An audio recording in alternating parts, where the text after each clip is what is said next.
Vazões nos pontos de utilização. O que é que fala a norma sobre vazões nos pontos de utilização? Segundo a NBR 5626. O projeto deve estabelecer e explicitar as vazões consideradas nos pontos de utilização dos aparelhos sanitários para o dimensionamento do sistema de distribuição quando um ou mais pontos de utilização forem considerados em uso. Então, o que quer dizer isso aí? Que o projeto deve garantir que em cada ponto de utilização, seja no chuveiro, na torneira do lavatório, na torneira da pia da cozinha, na caixa de descarga, tenham vazões mínimas necessárias para a correta utilização, para o perfeito funcionamento daqueles equipamentos. Tá? Deve garantir também que os equipamentos funcionem juntos ou isoladamente. Então, a vazão ela não deve ser única, ela deve ser conjunta. Então, se eu tiver com chuveiro ligado, torneira do lavatório ligado e ter dado descarga, eu não devo ter vazão menor do que a mínima em nenhum desses equipamentos, nem em outro equipamento do sistema. Então, o projeto deve explicitar também as vazões máximas consideradas no ponto de utilização. Então, além das mínimas, tá? Você tem que citar quais são as vazões mínimas, deve citar também as vazões máximas, porque pode acontecer do cliente, do proprietário, adquirir um equipamento que tem uma vazão maior do que a máxima que foi calculada para o seu sistema. Então você coloca lá no seu projeto dizendo assim, ó, aqui nesse ponto a vazão máxima é essa, é X. Naquele outro ponto ali a vazão máxima é Y, tá? Ok? Então isso deve constar no projeto, ok? Então as vazões mínimas e máximas em cada peça de utilização que tem no seu projeto. Eu fiz um levantamento no mês passado, aqui, vazões extraídas dos sites de alguns fabricantes, em outubro de 2021, tá? Mês passado, né? Estamos no início de novembro, então esses dados são bastante atuais. Fiz aqui uma tabela, tá? Essa tabela é pessoal, tá? Eu fiz para uso aqui nessa aula, mas vocês podem usar. Contanto que, de tempos em tempos, vocês deem uma olhada se as vazões que foram colocadas na tabela não tem nenhuma vazão acima disso, né? Nem abaixo disso, porque você deve garantir mínima e máxima, ou seja, o mínimo para aquele local e também o máximo para não exceder aquele tipo de equipamento. Então nós temos aqui a caixa de descarga de acoplar, que é aquela caixa de descarga que fica sobre o vaso, é mais utilizada, tá? Então eu coloquei ela aí, tá? Então vazão mínima 7 litros por minuto, máxima 15 litros por minuto, tá? Se vocês forem fazer um projeto e vocês acharem alguma vazão menor do que essa, aí vocês calculem para que vocês acharam menor do que essa. E se vocês acharam uma vazão maior do que essa, calcule para maior que vocês acharam. Entendeu? Então aqui eu estou dando um parâmetro que eu encontrei mês passado, tá? Mas isso, à medida que os equipamentos vão se modernizando, essas vazões mudam, tá? Mínima e máxima. E depende muito do fabricante, tá? Então eu peguei aí a mínima das mínimas e as máximas das máximas, tá? Então chuveiro, mínimo 16 litros por minuto, máxima 16 litros por minuto. Ducha higiênica, 4 litros por minuto, máxima 6 litros por minuto. Ducha higiênica, 4 litros por minuto, 6. Lavatório, 4 litros por minuto, 6. Banheira, 40, 110. Pia da cozinha, 4 e 14. Filtro, 4 e 15. E assim por diante, né? Aí eu tenho as vazões mínimas e máximas. Eu vou precisar dessas vazões mínimas para calcular o meu projeto, porque eu tenho que garantir, conforme a norma ali, que eu vou garantir um mínimo de vazão para cada peça dessa. Então, se eu colocar essas vazões no meu projeto, caso tenha alguma peça que tenha vazões maiores que essa, aí não tem problema, porque eu já estou garantindo o mínimo, tá? Então, esse mínimo aí será garantido ali para aquela peça. Então, tem a tabela que é bastante útil para vocês, tá? E, como eu falei, vocês têm que procurar uma atualização dentro do tempo, né? O que é que a norma NBR 5626 fala sobre as pressões mínimas e máximas no sistema de distribuição? A pressão dinâmica mínima deve assegurar a vazão de projeto. Então, a tabela anterior fala de vazão. E aqui esse trecho aí agora está falando sobre pressão. A pressão, ela segura a vazão, certo? Se você tem uma pressão dinâmica mínima adequada, você vai ter uma vazão de projeto adequada, tá? Uma coisa é função da outra. Então, em qualquer caso de pressão dinâmica no ponto de utilização, não deve ser inferior a 10 kPa ou 1 metro de coluna d'água. O que é esse metro de coluna d'água? É a altura de água, certo? Dentro de um tubo. Então, eu não posso ter menos que 1 metro de coluna d'água de pressão em qualquer ponto de utilização, em qualquer saída de água. Seja torneira, chuveiro, seja banheira, seja caixa de descarga. Então, qualquer ponto tem que ter no mínimo 1 metro de coluna d'água de pressão dinâmica. O que é essa pressão dinâmica? É a pressão quando está funcionando o sistema. A água está circulando dentro dos meus tubos. Isso chama-se de pressão dinâmica, tá? Então, a pressão dinâmica é no mínimo 10 kPa, 10 kPa, que é a unidade de pressão, ou 1 metro de coluna d'água. Então, 10 kPa equivale a 1 metro de coluna d'água. Em qualquer ponto do sistema de distribuição, a pressão dinâmica mínima será de 5 kPa ou 0,5 metro de coluna d'água, ou seja, meio metro de coluna d'água, exceto em trechos verticais de saídas em reservatórios elevados para barriletes em sistemas indiretos. O que quer dizer esse parágrafo?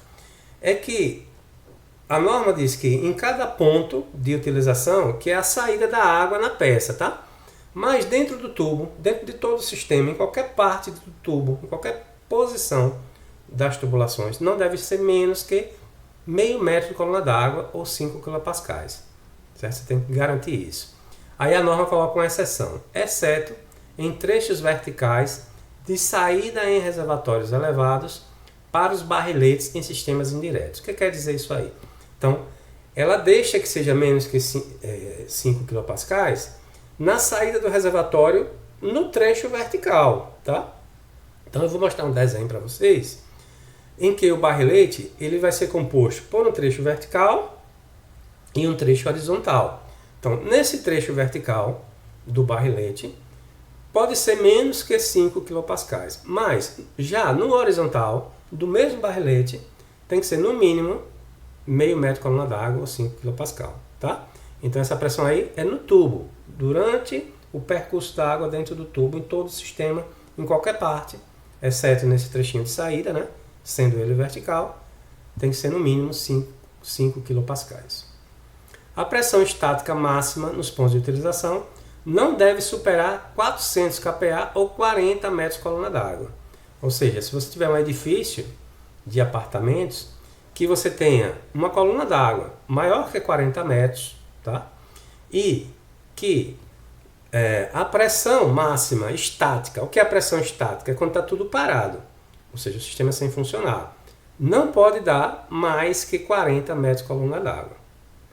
Às vezes 40 metros dá menos que 40 metros de coluna d'água, ou seja, 40 metros de altura não dá 40, dá menos, porque tem as perdas de carga. Depois eu vou falar para vocês o que é isso, tá? Então, isso aí tem que ser observado.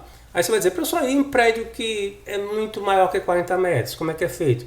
Então você tem que botar válvulas de quebra de pressão, certo? Você tem que ter válvula de quebra de pressão para poder diminuir essa pressão estática e não passar da máxima. Então já é um projeto mais apurado, né? Um projeto mais cuidadoso para quebrar essa pressão que vem de lá do reservatório, lá do último pavimento até o térreo, né? Então, se passar de 40 metros, vai ter que ter esse tipo de equipamento. Então, é uma válvula quebra de pressão.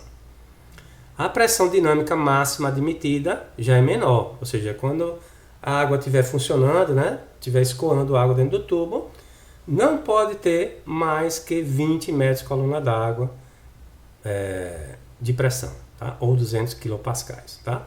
Então, aí estão os máximos, tá? 40 para a pressão estática e 20 para a pressão dinâmica. Perda de carga. Então, como eu falei, às vezes a altura de 1 metro não garante 1 metro de coluna d'água, porque tem a perda de carga. Você tem perda de carga ao longo da tubulação, que é a perda de carga linear, a perda de carga ao longo do comprimento do tubo. O que é isso? Quando o fluido passa pela parede do tubo, ele perde vazão, ele perde velocidade, certo? Porque diminui a pressão em função do atrito do fluido com a parede da tubulação.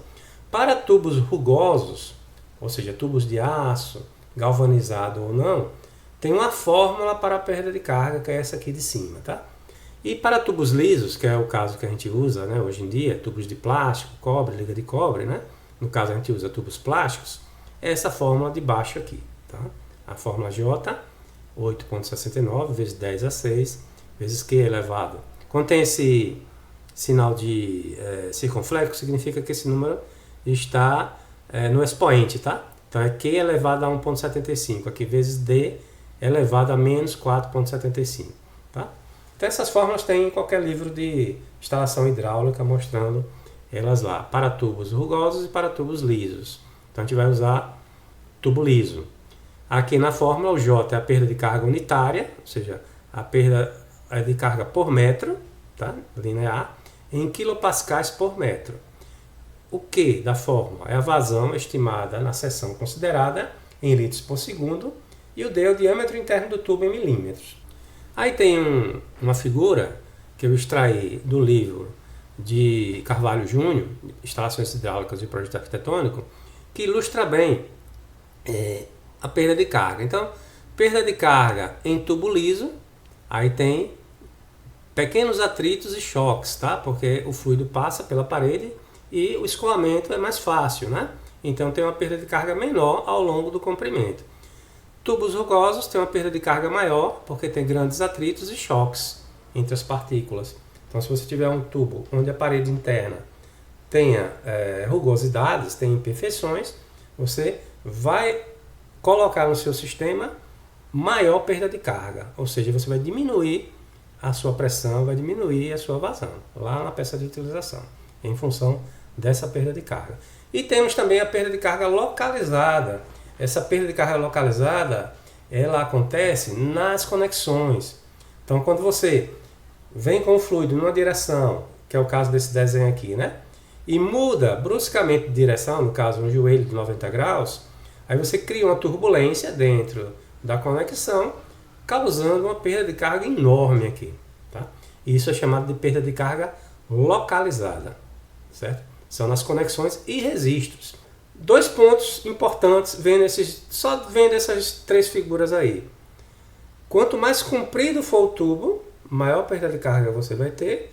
E quanto mais desvio você fizer, quanto mais curva você fizer, mais perda de carga você vai ter. Então, na hora de lançar os tubos, na hora de fazer o projeto, você tem que procurar o caminho mais curto, né, e com menos desvios. Aí você garante pressões mais fáceis e vazões mais fáceis nas peças de utilização. Existem tabelas que lhe dão as perdas de carga localizada. Então a perda de carga linear é através da fórmula, né? Nós vamos usar essa fórmula aqui. E a perda de carga localizada é conseguida através de tabelas. Porque como é que é essa perda de carga localizada? É a perda equivalente de uma conexão em função de 1 metro de tubo. Então foram feitos estudos vendo o seguinte: quanto é que um joelho de 90 graus de 20 milímetros de diâmetro dá em perda de carga equivalente a 1 metro de tubo? Aí descobriram que um joelho de 90 graus equivale, né, a 1,1 metro de tubo em termos de perda de carga. Ou seja, quando eu coloco um joelho de 90 graus, é como se eu colocasse 1,10 metro no comprimento do tubo, certo? Que eu estou abastecendo aquele sistema. Essa tabela mostra exatamente isso. Nas linhas aqui tem as conexões e aqui nas colunas tem os diâmetros dos tubos.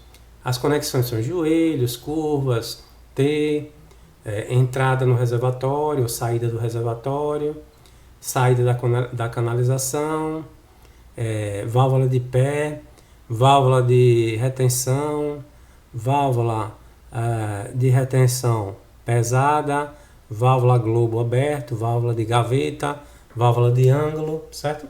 E aqui eu tenho os diâmetros de 20 mm a 110 mm, que são os diâmetros comerciais de tubos de PVC, tá? Ou de outros tubos de plástico, né? Temos outros materiais, né, hoje em dia que diferem um pouquinho os diâmetros. Tem diâmetros menores que 20 também. Mas vamos focar aqui nas tubulações de PVC, né, que é o que a gente usa mais constantemente. Essa tabela aqui vai nos dar essa perda de carga localizada, tá?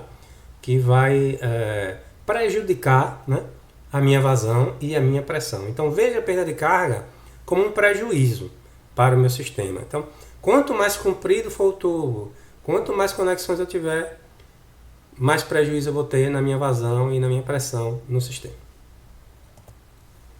Aqui eu coloquei também uma tabelinha que faz a relação entre o diâmetro externo de tubulação, aqui, essa parte, vejam só essa parte que está circulada aqui em vermelho, tá?